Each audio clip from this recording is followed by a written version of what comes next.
your phone. 905-411-0411. Okay, it's right there. There. Always tough. There. I can never get the reversed pictures in place. I want to welcome Al McKay to the 411. Al, thanks for sending us the message last week and suggesting that you come on the show. Happy to have you here. Thank you, Lee. It's a pleasure to be here. Really happy that you guys are interested in the topic of regional governance reform. It's been something that's been close to my heart over the last, I would say, 6 to 9 months, 10 months. Well, it's been close to the heart of many people since the late 60s, early 70s when this whole thing got started. So yeah. You're pretty new to the program. Yeah, I am. I think when Premier Ford was elected to government, he made a promise. He came down here and he identified some glaring oversight, some glaring issues with regards to the way that our governance system was set up here.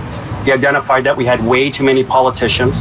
And in Niagara here, for a population of just under 450,000, we have 139 political positions. And that includes our upper tier, which is regional council, and our lower tier, all the different lower tier municipalities like Fort Erie, St. Catharines, Thorold, Wainsfleet, whatnot. Yeah. Some of those are duplicate roles, so a mayor would play a position on regional council and lower tier. But at the end of the day, it's 139 political positions. And when you compare that to other municipalities, such as Hamilton, let's say. Hamilton has 580,000, well, maybe a little less. They have 16 positions. It's a tremendous gap, like a huge gap between the two. So that being said, as we moved along, it was assumed that Premier Ford was going to make these changes. And at some point, I think it was in January, he decided, no, we're going to back off. We're going to let the region of Niagara manage those changes themselves. And we're going to actually invest some money because there are some costs associated with amalgamation, and we're going to allow them to take care of themselves. We're not going to foist it upon them. And then slowly after that, all talk regarding any type of amalgamation. Some of the cities were talking. Some of the cities like Niagara Falls went out and had studies done and how it could be best suited to them. All those discussions went stopped. Mm-hmm. And then we slowly started seeing the 2020 budget increases come. And right. we saw, inflation at the time was 2.2%. And we noticed that all but 3 lower tier municipalities came in under inflation. In fact, Grimsby came in with a 13.4% increase to their taxation, which is enormous. That is huge. So at that point, I started thinking, there's got to be something that can be done, right? So now fast forward, right? And so regional council said, we're going to put a citizens committee together so that we can have a discussion. We're going to have citizens come in and give us feedback on our governance structure, as well as to have a discussion regarding a regional chair that's going to be direct elected by the public, which in my mind seems like low-hanging fruit. Like, just go ahead and pass it. Let's hear some recommendations. They declined it. They decided that they're not interested in having that discussion on governance reform. They're not interested in hearing from the public on their opinion on governance reform or a direct elect official. And then go back a little bit further, I think it was about a week and a half, 2 weeks ago, when ES Fox made their presentation to regional council, and they represent a bunch of smaller businesses in Niagara.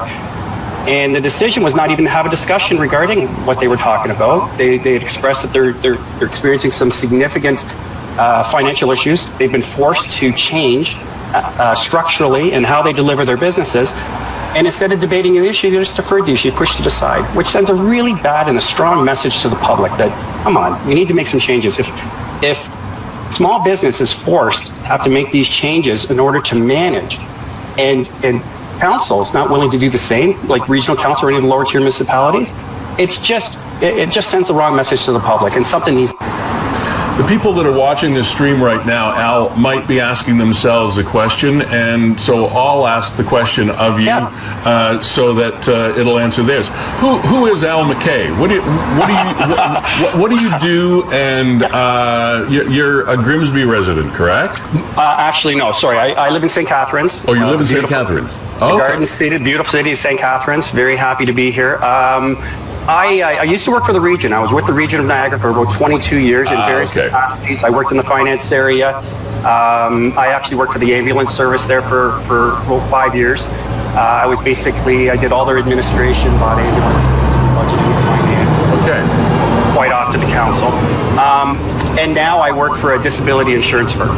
And so, but the passion with regards to governance and the passion with regards that I have for local government hasn't changed. And I've always believed there's opportunities for us to take a look at this and streamline our services. I'm going to give you an example. I took my daughter one day and I took her to take your child to work day when she was in grade 9. And I remember we had a presentation from EMS, and EMS talked about their dispatch center, and EMS talked about how they're accredited and how they service the whole entire region. And then the police came up, and police did their presentation, how they have a dispatch center and how they service the entire region. And as we were leaving, my daughter said, I got a question for you, Dad. She goes, where's fire? Why didn't fire? So I had to explain to her that we have 2 levels of government. Fire, there's 12 different fire services in Niagara. And she goes, well, that doesn't seem to make sense. And I'm like, you're right, it doesn't seem to make sense. Well, why don't they change it? That's a great question. I'm not sure why they don't change it. But if you consider, some people say, we're not over-governed, which is one issue, but we don't have too many services or duplicate services. We have ample duplicate services. Mm-hmm. If Niagara EMS can provide service to the entire region and do it very, very well with their own dispatch center, and police can do the exact same thing, why does fire need 12 different fire services, 12 different fire chiefs, all their associated deputy chiefs, and then why do they need 2 dispatch centers, one in St. Catharines and one in Niagara Falls? Again, it screams the duplication that's being offered by our local governments here, and it needs to stop. And I can guarantee you that somebody, not myself, but somebody would answer those questions for you and sound totally logical. Yeah, you know, maybe. there's definitely a rationale for it, and it would probably sound like it makes perfect sense. But there's always a way, as we were talking about this before, to rethink things. Al, this, of course, way back in the day, was only supposed to be a temporary structure. The governance that's in place right now was only supposed to be temporary. The municipalities were eventually supposed to be amalgamated into the region, and then the individual councils and administrative bodies would have been disbanded, and everything would be regional services. That's right. Yeah, absolutely. So then you get into turf protection. Yep. And people that want to see their municipality get a fair shake, or at least not get lost in the shuffle.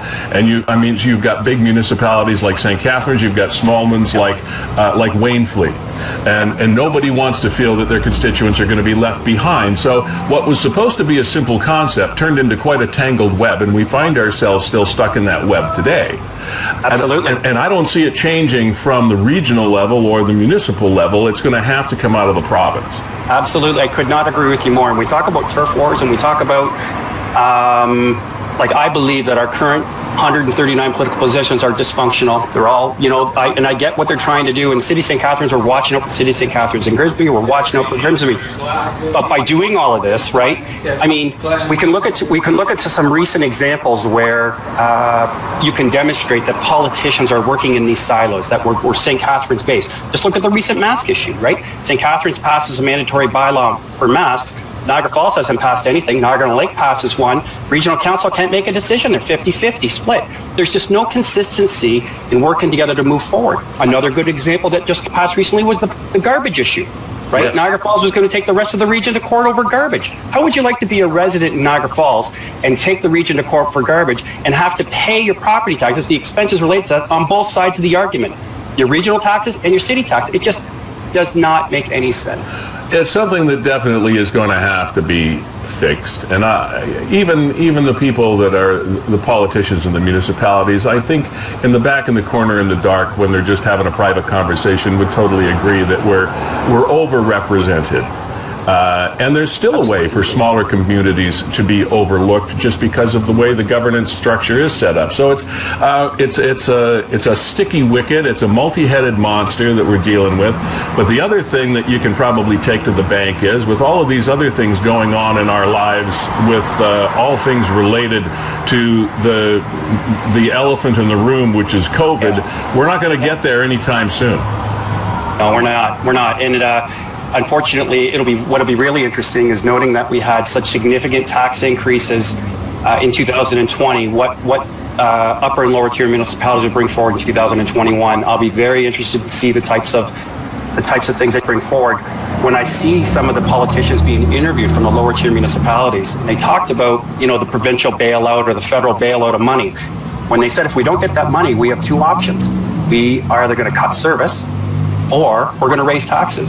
And in my mind, I'm like, guys, you're kind of looking at this kind of shorthand. What about reorganize? What about internally what a lot of private businesses had to do?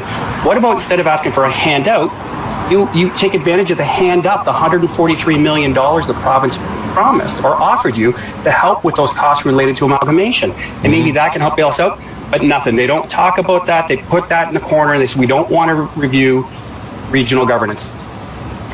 Al MacKay, thank you very much for joining us. I hope we have the discussion again as things move along the line. Would love to have you chat with the program whenever you feel the need. We're here every Monday, and we can explore all kinds of things if you like. I appreciate you taking the plunge and getting on with us today. Thank you very much, Lee, and thank you, Jack, for setting us up. Very much appreciated, and I look forward to speaking to you guys again. Thank you. Take care now. Bye. Bye-bye now.